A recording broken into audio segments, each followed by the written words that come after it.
Ensaladang Sports News! Muli na namang lalaban si Filipino boxing champion Manny Pacquiao! Isa po ito palang exhibition match. Exhibition lang pala.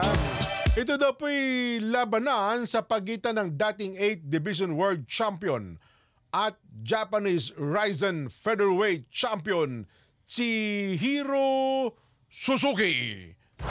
Ba, si Manny Pacquiao makikipagsuntukan sa motorsiklo, no? Wala na yatang makalaban. Parang naghihirap pa na ata Manny Pacquiao, ano ha? So, doon sa exhibition makikita, isang motorsiklo, bubugbugin ni Manny Pacquiao. Habang Chihiro Suzuki. Nakatakda daw po sa loob ng 3 minuto bawat round at gaganapin daw po sa July 28 sa Saitama Super Arena sa Japan. Huling lumaban po ang nasa professional fight si Pacquiao. Mahigit 2 taon na ang nakalipas laban kay Yordenis Ugas, kung saan natalo ito sa welterweight fight sa Las Vegas.